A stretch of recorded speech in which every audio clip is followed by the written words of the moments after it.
सुबह के 7 बज रहे थे और जयपुर अजमेर हाईवे पर सूरज की पहली किरणें धीरे धीरे फैल रही थीं। सड़क अभी पूरी तरह जागी नहीं थी। दूर तक फैले रेतीले मैदान, कहीं कहीं ऊंट गाड़ियों की परछाइयां और बीच से गुजरती लंबी काली सड़क जैसे किसी शांत कहानी की शुरुआत कर रही थी। लेकिन उस सुबह इस सड़क पर जो होने वाला था, उसने न सिर्फ एक गरीब आदमी की किस्मत बदलनी थी, बल्कि पूरे शहर को यह सोचने पर मजबूर कर देना था कि वर्दी की असली इज्जत क्या होती है। सड़क किनारे एक पुराने पीपल के पेड़ के नीचे पुलिस की जीप खड़ी थी और उसके पास खड़ा था इंस्पेक्टर राकेश यादव। लंबा कद, आंखों में घमंड और चेहरे पर वह मुस्कान जो ईमानदार आदमी के पास नहीं बल्कि चालाक आदमी के पास होती है। उसके साथ 2 कांस्टेबल भी खड़े थे और तीनों की निगाहें सड़क पर टिकी हुई थीं, जैसे वे किसी शिकार का इंतजार कर रहे हों। राकेश ने ऊबते हुए जेब से पान मसाला निकाला और सड़क की तरफ देखते हुए बोला, सूरज, आज सड़क इतनी सुनी क्यों है? सुबह से एक ढंग का चालान भी नहीं कटा। जेब बिल्कुल ठंडी पड़ी है। पास खड़ा कांस्टेबल हंसते हुए बोला, सर सब्र रखिए, बड़ी मछली देर से फंसती है, पर फंसती जरूर है। राकेश ने दूर मुड़ती सड़क की तरफ इशारा किया और बोला, देख रहे हो वो अजमेर घाटी का मोड़? दूसरे जिले वाले अक्सर शॉर्टकट मारते हैं, वहीं जाल बिछाते हैं, समझे? कांस्टेबल तुरंत बोला, बिल्कुल सर, आज सड़क को ही एटीएम बना लेते हैं। राकेश के चेहरे पर हल्की मुस्कान आ गई। उसने टोपी ठीक करते हुए कहा, गाड़ी पेड़ के नीचे लगाओ, आज असली चेकिंग होगी। कागज बाद में देखेंगे, पहले चेहरा देखेंगे। कुछ ही मिनटों बाद दूर से एक बाइक आती दिखाई दी। बाइक पर बैठा आदमी दुबला पतला था। चेहरे पर थकान और आंखों में बेचैनी थी, जैसे वह किसी बहुत जरूरी काम के लिए भाग रहा हो।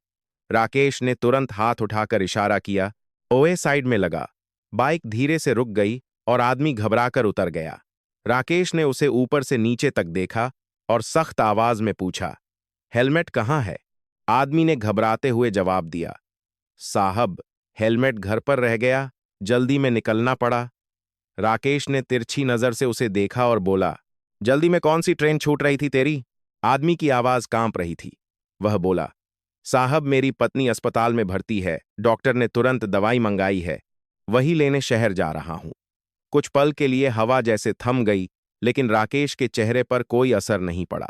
उसने ठंडे स्वर में कहा, कानून सबके लिए बराबर होता है।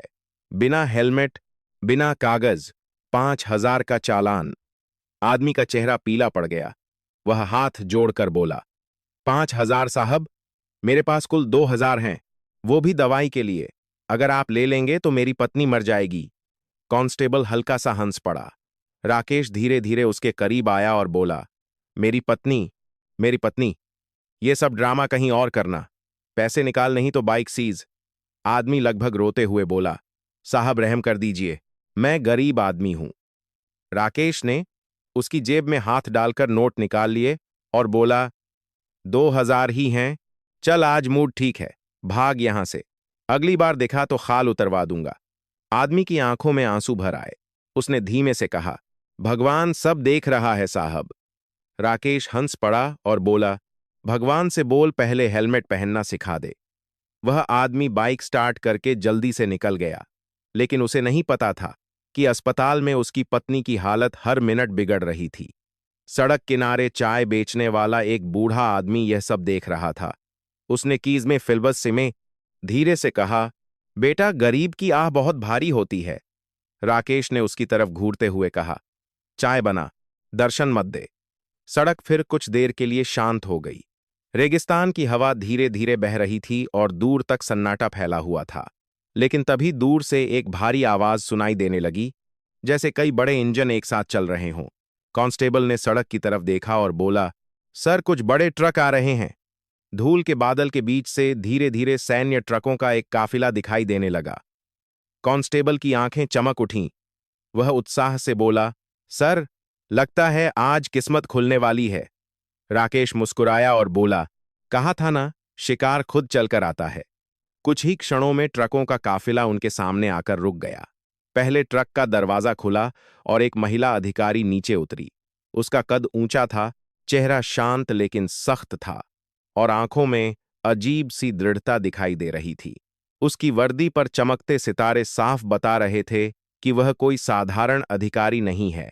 यह थी मेजर काव्या शर्मा, राजस्थान बॉर्डर पर तैनात एक विशेष सैन्य यूनिट की कमांडर। राकेश ने उसे ऊपर से नीचे तक देखा और हल्की मुस्कान के साथ बोला, ओह, आर्मी। फिर उसने सड़क पर डंडा ठोंकते हुए कहा, गाड़ी साइड में लगाओ, चेकिंग होगी। मेजर काव्या ने शांत आवाज में कहा, हम आधिकारिक सैन्य मूवमेंट पर हैं, सभी दस्तावेज हमारे पास हैं। राकेश हंस पड़ा और बोला, दस्तावेज बाद में देखेंगे, पहले फीस जमा करो। काव्या ने शांत स्वर में पूछा, कौन सी फीस? राकेश ने सड़क की तरफ हाथ फैलाते हुए कहा, सड़क मरम्मत टैक्स समझ लो। पीछे खड़े सैनिकों के चेहरे पर गुस्सा साफ दिखाई दे रहा था। कैप्टन आरव सिंह आगे बढ़ा और सख्त आवाज में बोला, इंस्पेक्टर, आप सीमा पार कर रहे हैं। राकेश ने उसे घूरते हुए कहा, यहां बॉर्डर नहीं है, यहां मेरा राज चलता है। सैनिकों की मुट्ठियां कस गईं, लेकिन मेजर काव्या ने हाथ उठाकर सबको शांत कर दिया। वह राकेश की आंखों में देखते हुए बोली, फैसला जल्दी मत कीजिए इंस्पेक्टर, कभी कभी जल्दबाजी बहुत महंगी पड़ती है। राकेश हंस पड़ा और बोला, देखता हूं आपकी वर्दी कितनी बड़ी है या मेरी खाकी। सड़क पर कुछ पल के लिए गहरा सन्नाटा छा गया।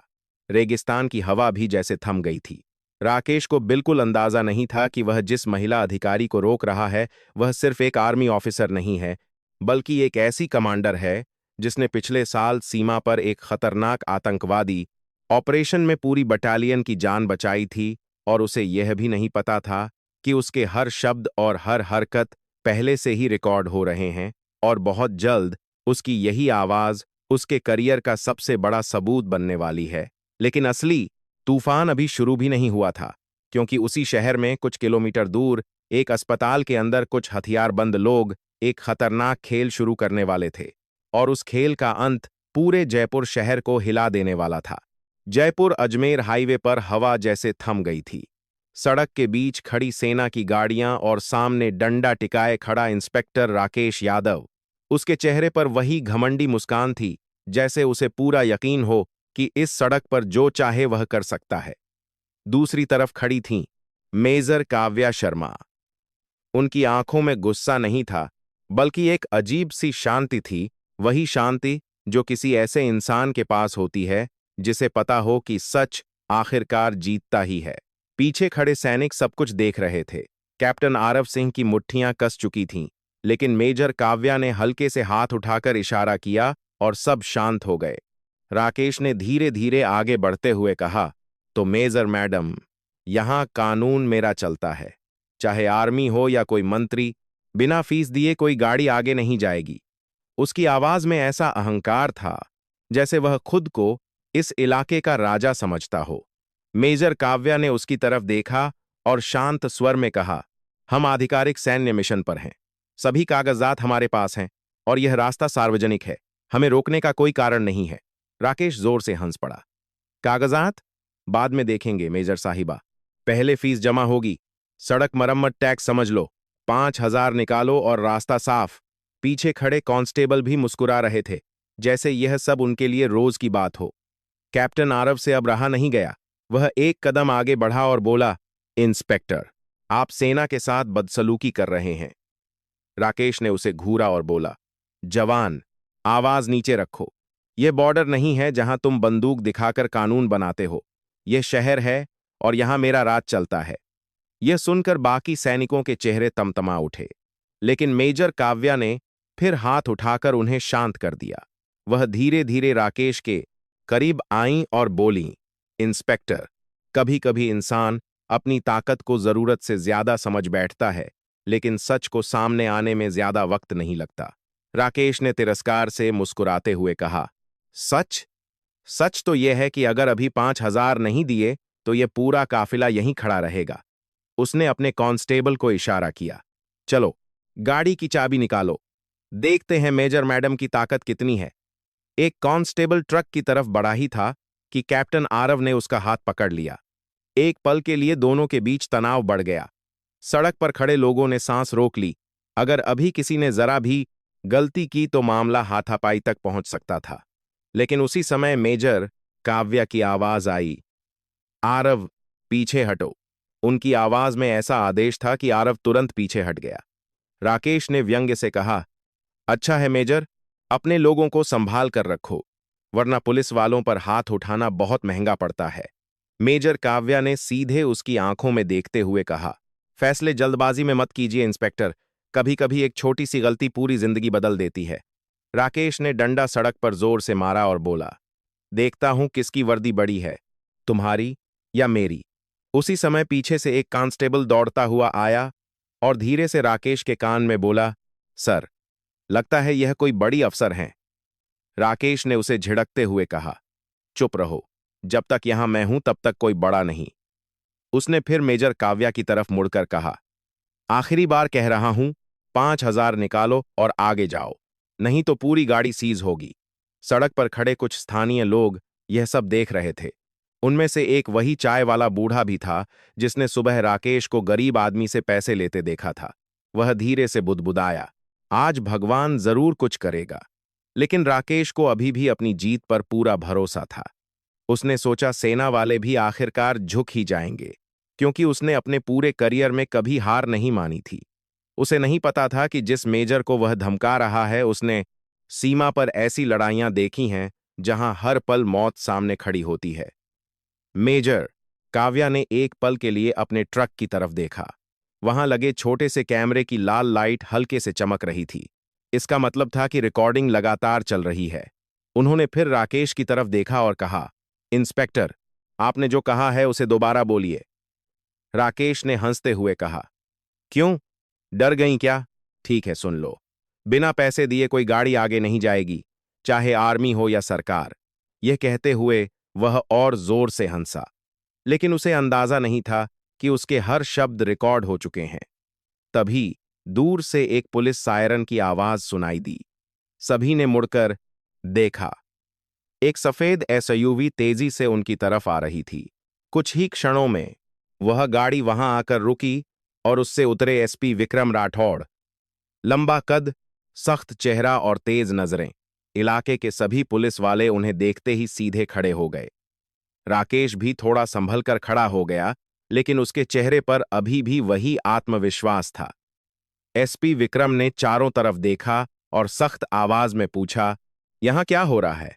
राकेश तुरंत आगे आया और बोला, सर, ये आर्मी वाले बिना अनुमति के भारी वाहन लेकर इस रास्ते से गुजर रहे थे। हमने सिर्फ कागजात मांगे तो ये लोग बदतमीजी करने लगे। उसके पीछे खड़े कांस्टेबल भी सिर हिलाने लगे, लेकिन मेजर काव्या शांत खड़ी रहीं। उन्होंने धीरे से कहा, सर, अगर आप अनुमति दें तो पहले पूरी बात सुन लीजिए।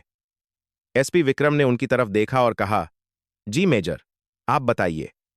मेजर काव्या ने कहा, सर, हमारे वाहन में डैश कैम लगा हुआ है। पिछले 1 घंटे की पूरी रिकॉर्डिंग उसमें मौजूद है। यह सुनते ही राकेश का चेहरा एक पल के लिए सख्त हो गया, लेकिन उसने तुरंत खुद को संभाल लिया। वह हंसकर बोला, सर, वीडियो से क्या साबित होगा? कुछ भी एडिट किया जा सकता है। मेजर काव्या ने शांत स्वर में कहा, इंस्पेक्टर, यह सेना का कैमरा है, इसमें रिकॉर्डिंग एडिट नहीं की जा सकती। सड़क पर सन्नाटा छा गया। एसपी विक्रम ने सख्त नजरों से राकेश की तरफ देखा और कहा, कैमरा चलाइए मेजर। कुछ ही सेकंड में स्क्रीन पर वीडियो चलने लगा। पहले दृश्य में वही गरीब आदमी दिखाई दे रहा था जिसे सुबह रोका गया था। उसकी कांपती आवाज साफ सुनाई दे रही थी, साहब, मेरी पत्नी मर जाएगी। और फिर उसी वीडियो में इंस्पेक्टर राकेश की आवाज गूंज रही थी, 5,000 निकाल। कांस्टेबलों के चेहरे से रंग उड़ गया। भीड़ में खड़े लोग आपस में फुसफुसाने लगे। फिर वीडियो का अगला हिस्सा चला, जिसमें राकेश सेना के काफिले से पैसे मांग रहा था और कह रहा था, यहां मेरा राज चलता है। एसपी विक्रम का चेहरा सख्त हो गया। उन्होंने धीरे से कहा, इंस्पेक्टर राकेश यादव, क्या आप कुछ कहना चाहेंगे? पहली बार राकेश की आंखों में घबराहट दिखाई दी। लेकिन यह कहानी अभी यहीं खत्म होने वाली नहीं थी, क्योंकि उसी समय शहर के दूसरे छोर से एक और खबर आने वाली थी, जो इस पूरे मामले को एक खतरनाक मोड़ देने वाली थी। जयपुर अजमेर हाईवे पर खामोशी इतनी गहरी हो गई थी कि जैसे हवा भी रुककर यह दृश्य देख रही हो। पुलिस की गाड़ी, सेना के ट्रक और उनके बीच खड़ा इंस्पेक्टर राकेश यादव कुछ ही मिनट पहले तक उसके चेहरे पर घमंड साफ दिखाई दे रहा था, लेकिन अब उसकी आंखों में हल्की घबराहट तैरने लगी थी। मोबाइल स्क्रीन पर चल रही रिकॉर्डिंग में उसकी अपनी ही आवाज गूंज रही थी। 5,000 निकाल, यहां मेरा राज चलता है। भीड़ में खड़े लोग एक दूसरे की तरफ देखने लगे। कांस्टेबलों के चेहरे से रंग उड़ चुका था। एसपी विक्रम राठौड़ कुछ पल तक बिना कुछ बोले स्क्रीन को देखते रहे।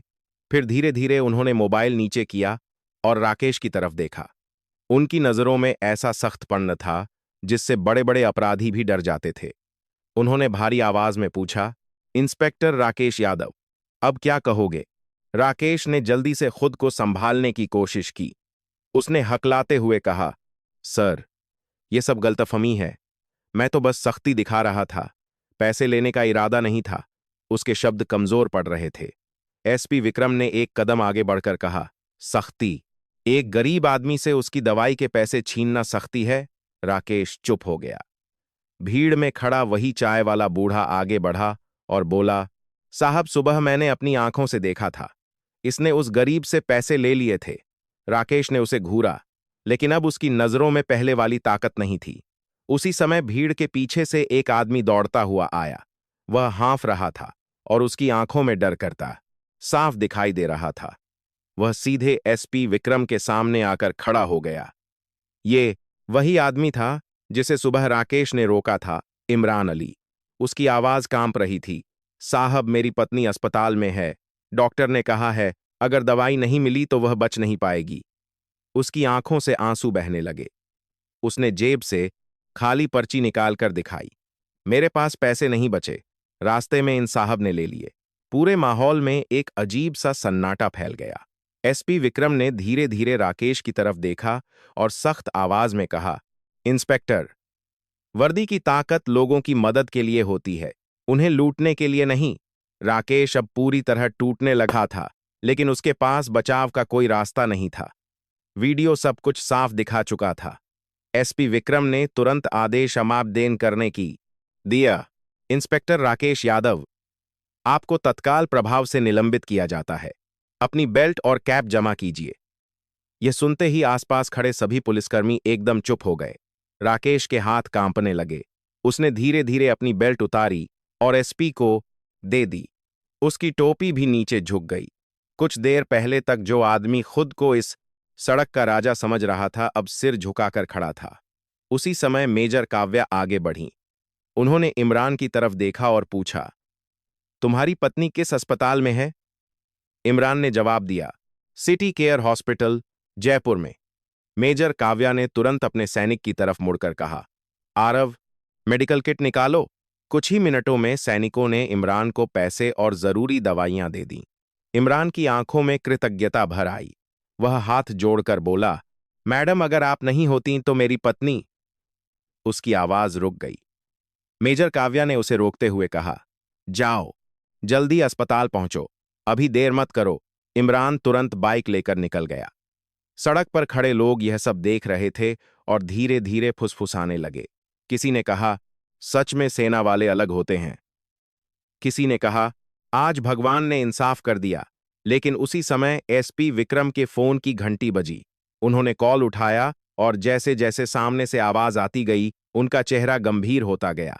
कुछ सेकंड बाद उन्होंने फोन नीचे किया और तुरंत मेजर काव्या की तरफ मुड़े। उनकी आवाज अब पहले से ज्यादा गंभीर थी। मेजर, शहर में एक बड़ी समस्या खड़ी हो गई है। मेजर काव्या ने पूछा, क्या हुआ सर? एसपी विक्रम ने कहा, सिटी केयर हॉस्पिटल, जहां अभी वह आदमी गया है, वहां कुछ हथियारबंद लोगों ने हमला कर दिया है। सड़क पर खड़े सभी लोग चौंक गए। एसपी विक्रम ने आगे कहा, लगभग 10 से 12 आतंकवादी अस्पताल के अंदर घुस गए हैं। उन्होंने मरीजों और डॉक्टरों को बंधक बना लिया है।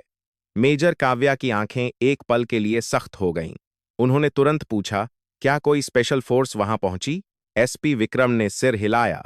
पुलिस पहुंच चुकी है, लेकिन हालात बहुत नाजुक हैं। आतंकवादी कह रहे हैं कि अगर उनके नेता को जेल से रिहा नहीं किया गया तो वे अस्पताल में मौजूद लोगों को मारना शुरू कर देंगे। सड़क पर मौजूद सैनिक एकदम सतर्क हो गए। कैप्टन आरव ने तुरंत कहा, मैम, हमें तुरंत निकलना चाहिए। मेजर काव्या कुछ सेकंड तक चुप रहीं, जैसे दिमाग में पूरी स्थिति का आकलन कर रही हों। फिर उन्होंने धीरे से कहा, सर, उस अस्पताल में एक आदमी की पत्नी भी है जिसे हमने अभी भेजा है।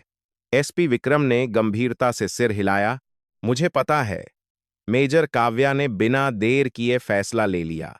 उन्होंने अपने सैनिकों की तरफ मुड़कर कहा, सभी यूनिट तैयार हो जाएं। हम तुरंत अस्पताल की तरफ रवाना होंगे। सैनिकों ने एक साथ जवाब दिया, यस मैम। कुछ ही सेकंड में पूरा सैन्य काफिला फिर से तैयार हो गया। इंजन गरजने लगे और गाड़ियां सड़क पर मुड़ गईं। एसपी विक्रम अपनी गाड़ी में बैठ गए और पुलिस की गाड़ियां भी पीछे पीछे चलने लगीं। सड़क पर खड़े लोग यह सब देखते रहेंगे गए। किसी को अंदाजा नहीं था कि कुछ ही देर में जयपुर शहर में एक ऐसा ऑपरेशन शुरू होने वाला है जिसकी खबर पूरे देश में फैल जाएगी। दूसरी तरफ शहर के बीचों बीच खड़ा सिटी केयर हॉस्पिटल अब डर और तनाव का केंद्र बन चुका था। अस्पताल के अंदर मरीज रो रहे थे, डॉक्टर घबराए हुए थे और गलियारों में हथियार लिए खड़े आतंकवादी चिल्ला रहे थे। उनका नेता फैसल कुरैशी आईसीयू के सामने खड़ा था और उसके हाथ में ऑटोमेटिक राइफल थी। उसने अपने आदमियों से कहा, याद रखो, आज हमारा मकसद साफ है। जब तक हमारा बॉस जेल से बाहर नहीं आएगा तब तक यहां से कोई जिंदा नहीं जाएगा। उसी समय अस्पताल के बाहर सायरन की आवाज गूंजने लगी। पुलिस और सेना की गाड़ियां तेजी से वहां पहुंच रही थीं और उनके बीच सबसे आगे थी मेजर काव्या शर्मा की गाड़ी, क्योंकि अब यह सिर्फ एक बंधक संकट नहीं था, बल्कि एक ऐसी लड़ाई बनने वाली थी जिसमें हर फैसला किसी की जिंदगी बचा भी सकता था और खत्म भी कर सकता था। जयपुर शहर के बीचों बीच स्थित सिटी केयर हॉस्पिटल उस समय डर और अफरा तफरी का केंद्र बन चुका था। अस्पताल के बाहर पुलिस की गाड़ियां, एम्बुलेंस और मीडिया की भीड़ जमा हो चुकी थी, लेकिन अंदर हालात उससे कहीं ज्यादा खतरनाक थे। अस्पताल के मुख्य गेट बंद कर दिए गए थे और भीतर हथियारों से लैस आतंकवादी गलियारों में घूम रहे थे। मरीजों के परिवार रो रहे थे, डॉक्टर घबराए हुए थे और आईसीयू के बाहर खड़ा था उस पूरे ऑपरेशन का सरगना फैसल कुरैशी। उसके हाथ में ऑटोमेटिक राइफल थी और चेहरे पर एक खतरनाक मुस्कान थी, जैसे उसे पूरा भरोसा हो कि अब पूरा शहर उसके इशारों पर चलेगा। उसने अपने साथियों की तरफ देखा और कहा, याद रखो, आज का दिन हमारा है। पुलिस और सेना बाहर खड़ी है, लेकिन वे कुछ नहीं कर पाएंगे। जब तक हमारा बॉस जेल से बाहर नहीं आएगा, यहां से कोई जिंदा नहीं जाएगा। उसके आदमी पूरे अस्पताल में फैल चुके थे। कुछ ने वार्ड में मरीजों को बंदूक दिखाकर एक जगह बैठा दिया था, कुछ डॉक्टरों को धमका रहे थे और कुछ छत पर निगरानी कर रहे थे। इसी बीच आईसीयू के अंदर एक बिस्तर पर लेटी हुई थी शबाना, वही महिला जिसकी जान बचाने के लिए उसका पति इमरान सुबह से दौड़ रहा था। उसकी हालत कमजोर थी और मशीनों की धीमी आवाज कमरे में गूंज रही थी। इमरान अभी अभी अस्पताल पहुंचा था और जैसे ही उसने बाहर हथियारबंद लोगों को देखा, उसका दिल बैठ गया। वह घबराकर डॉक्टर से बोला, मेरी पत्नी अंदर है, मुझे उसके पास जाने दीजिए। लेकिन एक आतंकवादी ने तुरंत बंदूक उसकी तरफ तान दी और चिल्लाया, कोई अंदर नहीं जाएगा, सब लोग वहीं खड़े रहो। इमरान की आंखों में डर भर गया। वह दूर से आईसीयू की तरफ देखता रहा, लेकिन कुछ कर नहीं सकता था। उसी समय अस्पताल के बाहर सायरन की आवाज और तेज हो गई। पुलिस की गाड़ियां और सेना के ट्रक तेजी से वहां पहुंच रहे थे। सबसे आगे मेजर काव्या शर्मा की गाड़ी थी। गाड़ी रुकते ही काव्या तेजी से नीचे उतरी और पूरे इलाके का जायजा लेने लगी। एसपी विक्रम राठौड़ भी वहां पहुंच चुके थे। उन्होंने तुरंत काव्या को स्थिति समझाई। लगभग 12 आतंकवादी अंदर हैं, उनके पास ऑटोमेटिक हथियार हैं और वे मरीजों को ढाल बना रहे हैं। उन्होंने साफ कहा है कि अगर उनके नेता को जेल से रिहा नहीं किया गया तो वे एक एक करके लोगों को मारना शुरू कर देंगे। मेजर काव्या कुछ सेकंड तक चुप रहीं, जैसे पूरा नक्शा अपने दिमाग में बना रही हों। फिर उन्होंने पूछा, अंदर कितने मरीज हैं? एसपी विक्रम ने कहा, लगभग 50। उनमें कुछ आईसीयू में भी हैं। काव्या की नजरें गंभीर हो गईं। उन्होंने कहा, इसका मतलब सीधी गोलीबारी संभव नहीं है, हमें ऑपरेशन बहुत सावधानी से करना होगा। उसी समय कैप्टन आरव उनके पास आया। मैम, हमारी टीम तैयार है। काव्या ने सिर हिलाया और तुरंत आदेश दिया, सभी यूनिट अपनी अपनी पोजीशन ले लें। स्नाइपर छतों पर तैनात होंगे, लेकिन बिना आदेश के कोई फायर नहीं करेगा। हमारा पहला लक्ष्य है बंधकों को सुरक्षित बाहर निकालना। सैनिक तेजी से अपनी जगहों पर फैल गए। पुलिस ने पूरे इलाके को घेर लिया और मीडिया को दूर कर दिया गया। अस्पताल के अंदर फैसल कुरैशी को भी बाहर की हलचल का अंदाजा हो चुका था। उसने खिड़की से झांककर बाहर देखा और हंस पड़ा। देखो, सेना भी आ गई। उसने अपने आदमियों से कहा, घबराने की जरूरत नहीं। अगर वे अंदर आए तो पहले इन मरीजों को मारेंगे। एक आतंकवादी ने पूछा, अगर उन्होंने हमला कर दिया तो? फैसल ने ठंडे स्वर में कहा, तब यह अस्पताल कब्रिस्तान बन जाएगा। उसी समय अस्पताल के बाहर मेजर काव्या ने माइक्रोफोन उठाया और लाउड स्पीकर के जरिए कहा, अंदर मौजूद लोगों से बात करना चाहती हूं। मैं मेजर काव्या शर्मा बोल रही हूं। हम यहां बातचीत के लिए आए हैं। किसी निर्दोष को नुकसान मत पहुंचाइए। अंदर खड़ा फैसल कुछ सेकंड तक चुप रहा, फिर उसने जोर से जवाब दिया, अगर तुम्हें लोगों की जान प्यारी है तो हमारे बॉस को जेल से रिहा करो। काव्या ने शांत आवाज में कहा, यह फैसला सरकार का होता है, लेकिन अगर आप हथियार डाल दें तो हम आपको सुरक्षित गिरफ्तार करेंगे। फैसल जोर से हंसा, हमने हथियार डालने के लिए यह खेल शुरू नहीं किया मेजर।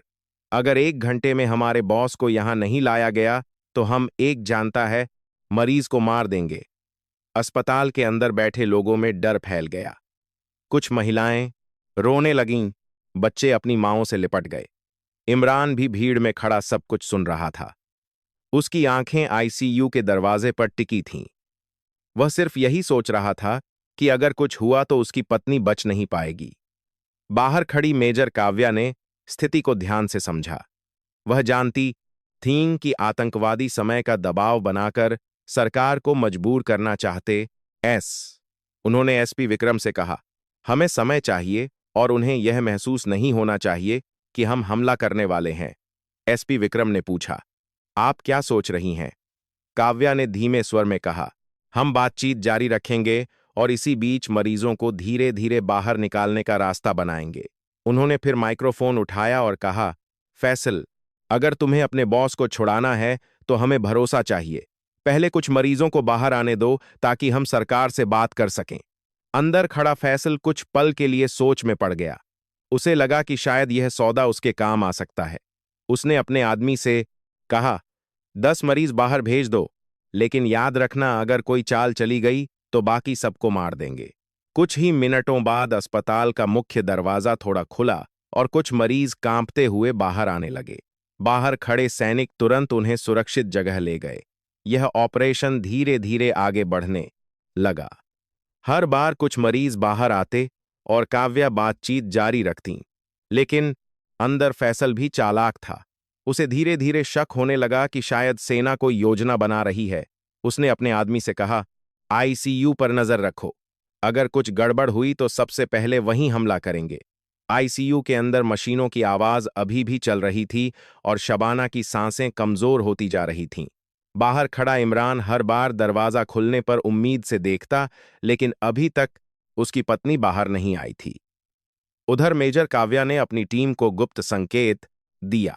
कमांडो धीरे धीरे अस्पताल के पिछले हिस्से की तरफ बढ़ने लगे थे, क्योंकि अब असली ऑपरेशन शुरू होने वाला था और हर सेकंड की कीमत किसी की जिंदगी से ज्यादा थी।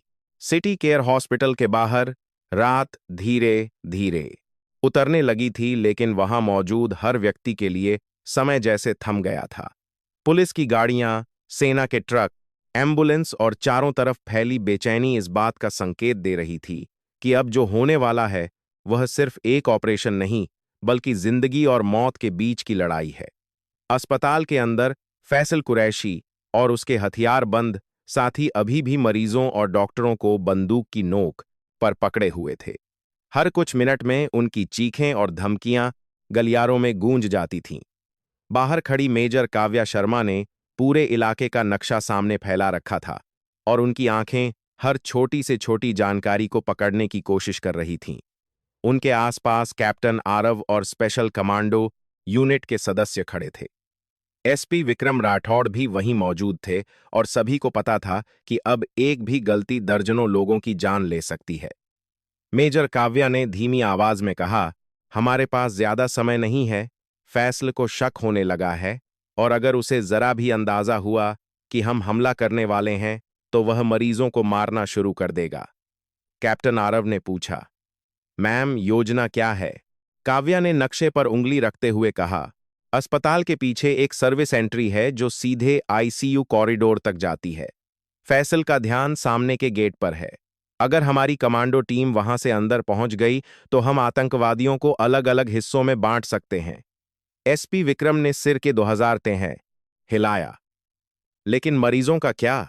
काव्या ने शांत स्वर में कहा, हम पहले जितने हो सके उतने मरीज बाहर निकालेंगे, उसके बाद हमला करेंगे।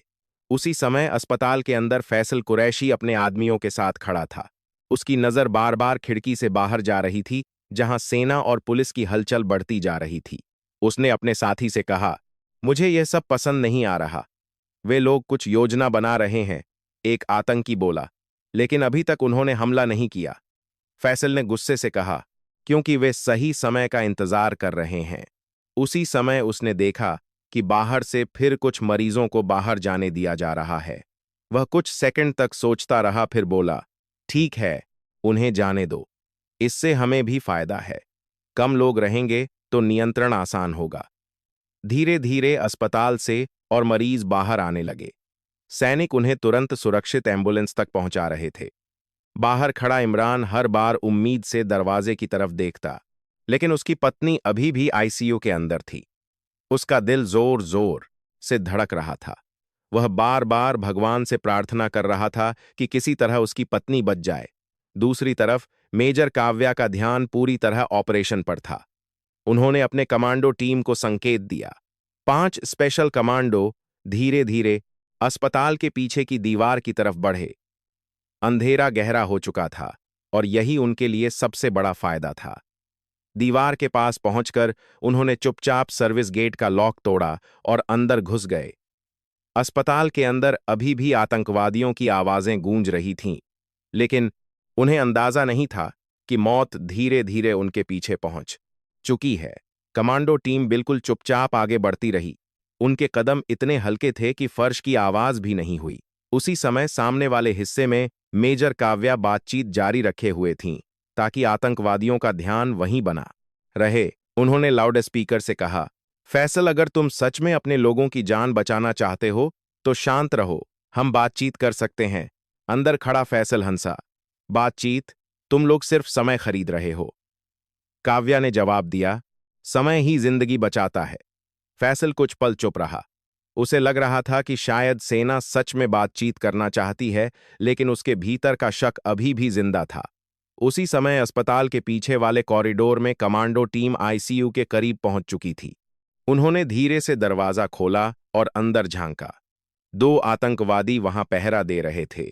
कमांडो ने इशारा किया और अगले ही पल बिजली की तेजी से दोनों आतंकवादियों को काबू कर लिया। गोली चलने से पहले ही उनके हथियार छीन लिए गए। अब रास्ता साफ था। कमांडो ने तुरंत वायरलेस पर संदेश भेजा, आईसीयू सुरक्षित। यह सुनते ही मेजर काव्या की आंखों में हल्की चमक आई, लेकिन उन्होंने अपनी आवाज में कोई बदलाव नहीं आने दिया। उन्होंने फिर कहा, फैसल, तुम समझदार आदमी लगते हो। अगर तुम अभी हथियार डाल दो तो अदालत तुम्हें सुनने का मौका देगी। फैसल गुस्से से बोला, हम अदालत के लिए नहीं आए, हमें अपना बॉस चाहिए। तभी अचानक अस्पताल के अंदर एक हल्की सी आवाज हुई। फैसल चौकन्ना हो गया। उसने अपने आदमी से कहा, जाकर देखो क्या हुआ। लेकिन इससे पहले कि वह कुछ समझ पाता, पीछे से कमांडो टीम तेजी से आगे बढ़ चुकी थी। अब ऑपरेशन का असली चरण शुरू हो चुका था। कैप्टन आरव और उनकी टीम भी सामने वाले गेट से अंदर घुसने की तैयारी कर रहे थे। मेजर काव्या कर रहे थे ने आखिरी आदेश दिया, याद रखो, किसी भी निर्दोष को नुकसान नहीं होना चाहिए।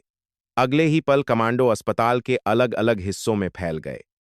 जैसे ही फैसल को यह एहसास हुआ कि सेना अंदर घुस चुकी है, उसने गुस्से में बंदूक उठा ली और चिल्लाया, सबको मार दो। लेकिन अब बहुत देर हो चुकी थी। एक एक करके आतंकवादी कमांडो के सामने टिक नहीं पाए। गोलियों की आवाज गूंजने लगी, लेकिन हर गोली बेहद सटीक थी। कुछ ही मिनटों में अस्पताल के ज्यादातर हिस्से सेना के नियंत्रण में आ चुके थे। फैसल अभी भी आईसीयू के पास खड़ा था और उसने एक मरीज को ढाल बना लिया। उसकी आंखों में अब डर साफ दिखाई दे रहा था। वह चिल्लाया, कोई आगे मत आना वरना इसे मार दूंगा। मेजर काव्या धीरे धीरे उसकी तरफ बढ़ी। उनकी आवाज शांत थी। फैसल, खेल खत्म हो चुका है, हथियार डाल दो। फैसल हंसा, लेकिन उसकी हंसी अब कमजोर थी। तुम जीत गई हो मेजर, लेकिन अगर मैं गिरा तो किसी को साथ लेकर जाऊंगा। उसी पल पीछे से एक कमांडो ने बिजली की तेजी से छलांग लगाई और फैसल के हाथ से हथियार छीन लिया। कुछ ही सेकंड में उसे जमीन पर गिराकर हथकड़ी लगा दी गई। अस्पताल के अंदर मौजूद सभी लोग जैसे एक साथ सांस लेने लगे। ऑपरेशन खत्म हो चुका था। सैनिक तेजी से आईसीयू की तरफ दौड़े। डॉक्टरों को अंदर बुलाया गया। उसी समय इमरान भी अंदर आया और अपनी पत्नी के पास पहुंचा। उसकी आंखों में आंसू थे, लेकिन इस बार यह डर के नहीं बल्कि राहत के आंसू थे, क्योंकि शबाना अभी भी जिंदा थी। बाहर खड़ी मेजर काव्या ने आसमान की तरफ देखा। जयपुर की रात अब शांत थी, लेकिन इस रात की कहानी बहुत लंबे समय तक लोगों की यादों में रहने वाली थी। सिटी केयर हॉस्पिटल के बाहर अब वही जगह थी जहां कुछ घंटों पहले डर, गोलियों की आवाज और अफरा तफरी फैली हुई थी। लेकिन अब वहां एक अलग ही माहौल था। एम्बुलेंस धीरे धीरे अस्पताल से निकल रही थीं। डॉक्टर घायल मरीजों को देख रहे थे। पुलिस पूरे इलाके को सुरक्षित बना चुकी थी और सेना के जवान अपने हथियार नीचे किए खड़े थे। कुछ ही देर पहले जिस जगह पर आतंकवादियों ने दर्जनों लोगों को बंधक बना लिया था, वही जगह अब राहत की सांस ले रही थी। ऑपरेशन पूरी तरह सफल हो चुका था। फैसल कुरैशी और उसके सभी साथियों को गिरफ्तार कर लिया गया था। किसी भी निर्दोष की जान नहीं गई थी और यही इस पूरे मिशन की सबसे बड़ी जीत थी। अस्पताल के मुख्य गेट के पास खड़ी मेजर काव्या शर्मा कुछ पल तक चुपचाप सब कुछ देखती रहीं। उनकी आंखों में वही शांति थी जो हर सफल मिशन के बाद एक सैनिक के चेहरे पर दिखाई देती है, लेकिन उनके भीतर चल रही जिम्मेदारी अभी खत्म नहीं हुई थी। उन्होंने अपने सैनिकों की तरफ देखा और धीरे से कहा, गुड जॉब सभी यूनिट्स। कैप्टन आरव सिंह उनके पास आए और हल्की मुस्कान के साथ बोले, मैम, अगर आप सही समय पर फैसला नहीं लेती तो शायद हालात अलग होते। काव्या ने सिर हिलाया। हर ऑपरेशन में असली जीत गोली चलाने से नहीं बल्कि सही फैसला लेने से होती है। उसी समय भीड़ के बीच से एक आदमी तेजी से उनकी तरफ आया। यह इमरान था। उसकी आंखों में अभी भी आंसू थे, लेकिन इस बार उनमें डर नहीं बल्कि कृतज्ञता थी। वह मेजर काव्या के सामने आकर खड़ा हो गया और कांपती आवाज में बोला, मैडम, अगर आप और आपकी टीम नहीं होती तो आज मेरी पत्नी जिंदा नहीं होती। उसकी आंखों के सामने अभी भी सुबह की वह घटना घूम रही थी जब सड़क पर उससे पैसे छीन लिए गए थे और उसे लगा था कि शायद उसकी दुनिया खत्म हो जाएगी। लेकिन अब उसकी पत्नी सुरक्षित थी और यह सब उन सैनिकों की वजह से था जिन्होंने बिना किसी स्वार्थ के अपनी जान जोखिम में डाल दी थी। मेजर काव्या ने उसकी तरफ देखा और शांत स्वर में कहा, यह मेरा नहीं, भारतीय सेना का कर्तव्य है। इमरान ने हाथ जोड़ दिए। उसके पीछे खड़े कुछ और लोग भी सैनिकों को धन्यवाद दे रहे थे। उसी समय पुलिस की एक गाड़ी अस्पताल के बाहर आकर रुकी और उससे उतरे एसपी विक्रम राठौड़।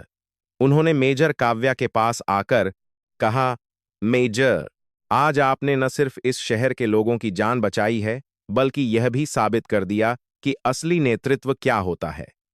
काव्या ने विनम्रता से कहा, हम सबने मिलकर यह किया है सर। एसपी विक्रम कुछ पल चुप रहे, फिर उन्होंने पीछे खड़े पुलिसकर्मियों की तरफ देखा। उनके बीच एक आदमी सिर झुकाए खड़ा था, इंस्पेक्टर राकेश यादव। कुछ घंटे पहले तक वही आदमी सड़क पर खुद को कानून समझ रहा था, लेकिन अब उसकी आंखों में शर्म साफ दिखाई दे रही थी। एसपी विक्रम ने उसे आगे आने का इशारा किया। राकेश धीरे धीरे कदम बढ़ाते हुए मेजर काव्या के सामने आकर खड़ा हो गया। कुछ सेकंड तक वह कुछ बोल ही नहीं पाया। फिर उसने सिर झुका लिया और बोला, मैडम, मैंने बहुत बड़ी गलती की। मैंने अपनी वर्दी की इज्जत गिरा दी। उसकी आवाज कांप रही थी। उसने इमरान की तरफ देखा और बोला, मैंने एक गरीब आदमी से उसकी पत्नी की दवाई के पैसे ले लिए। आज अगर वह महिला मर जाती तो शायद मैं जिंदगी भर खुद को माफ नहीं कर पाता। अस्पताल के बाहर खड़े लोग यह सब देख रहे थे। राकेश की आंखों में पछतावा साफ दिखाई दे रहा था। उसने धीरे एक की है नहीं है एक बनने वाले महिला में हाय से कहा, मुझे माफ कर दीजिए। इमरान कुछ पल तक उसे देखता रहा, फिर बोला, साहब, हम गरीब लोग हैं, हमारे पास किसी से दुश्मनी रखने का वक्त नहीं होता। अगर आप सच में बदलना चाहते हैं तो वही काफी है। मेजर काव्या ने राकेश की तरफ देखा और गंभीर स्वर में कहा, माफी मांगना आसान होता है, लेकिन वर्दी की इज्जत बनाए रखना मुश्किल। याद रखिए इंस्पेक्टर, वर्दी ताकत दिखाने के लिए नहीं, बल्कि कमजोरों की रक्षा करने के लिए होती है। उनके शब्दों में कोई गुस्सा नहीं था, लेकिन उनका असर इतना गहरा था कि वहां खड़े हर व्यक्ति ने उसे महसूस किया। एसपी विक्रम ने भी सिर हिलाया। उम्मीद है आज के लिए बाद आपको अपनी जिम्मेदारी समझ आ गई होगी, राकेश ने धीरे से कहा। जी सर। कुछ देर बाद मीडिया के लोग भी वहां पहुंच गए। कैमरे चमकने लगे और रिपोर्टर ऑपरेशन के बारे में सवाल पूछने लगे।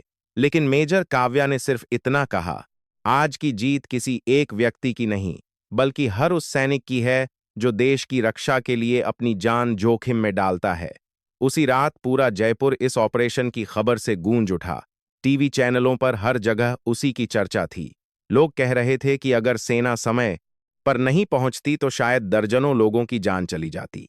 लेकिन कहानी का सबसे खूबसूरत हिस्सा यह था कि अगले दिन सुबह जब अस्पताल से मरीजों को छुट्टी मिलने लगी, तो इमरान अपनी पत्नी शबाना को व्हील चेयर पर बाहर लाया। उसकी आंखों में खुशी के आंसू थे। उसने दूर खड़ी मेजर काव्या को देखा और हाथ जोड़कर धन्यवाद कहा। काव्या ने हल्की मुस्कान के साथ सिर झुका दिया। कुछ घंटों बाद सेना का काफिला फिर से रवाना होने के लिए तैयार था, क्योंकि सैनिकों के लिए हर मिशन के बाद एक नया मिशन इंतजार करता है। कैप्टन आरव ने मजाक में कहा, मैम, लगता है जयपुर आपको हीरो बना देगा। काव्या मुस्कुराएं। सैनिकों को हीरो बनने के लिए नहीं, बल्कि अपना कर्तव्य निभाने के लिए ट्रेन किया जाता है। ट्रक का इंजन चालू हुआ और काफिला धीरे धीरे शहर से बाहर निकलने लगा। रास्ते में रेगिस्तान की हवा फिर से बह रही थी और वही लंबी सड़क दूर तक फैली हुई थी। कुछ देर बाद जब वे बॉर्डर के पास पहुंचे तो एक जवान ने हंसते हुए पूछा, मैम, सच बताइए, शहर का आराम अच्छा लगा या बॉर्डर की ड्यूटी? काव्या ने दूर फैले रेतीले मैदान की तरफ देखा और शांत स्वर में कहा, आराम कहीं नहीं मिलता। सुकून सिर्फ वहां मिलता है जहां आप अपने देश की रक्षा कर रहे होते हैं। जवान मुस्कुरा दिए और गाड़ी आगे बढ़ गई। लेकिन इस कहानी का असली मतलब सिर्फ एक ऑपरेशन की सफलता नहीं था। यह कहानी हमें याद दिलाती है कि वर्दी की असली ताकत बंदूक में नहीं, बल्कि उस जिम्मेदारी में होती है जो उसे पहनने वाला निभाता है। चाहे वह सैनिक हो या पुलिसकर्मी, जब तक वह ईमानदारी से अपने कर्तव्य का पालन करता है, तब तक देश सुरक्षित रहता है। और अगर आप भी मानते हैं कि सच्चाई, ईमानदारी और साहस ही इस देश की सबसे बड़ी ताकत हैं, तो इस कहानी को आगे जरूर साझा कीजिए, ताकि ज्यादा से ज्यादा लोग यह समझ सकें कि एक सच्चा सैनिक या एक सच्चा अधिकारी कैसा होता है। अगर आपको ऐसी सच्ची और प्रेरणादायक कहानियां पसंद हैं तो इस वीडियो को लाइक कीजिए, चैनल को सब्सक्राइब कीजिए और कमेंट में जरूर लिखिए जय हिंद, क्योंकि जब तक यह आवाज जिंदा है, तब तक इस देश की हिम्मत भी जिंदा रहेगी।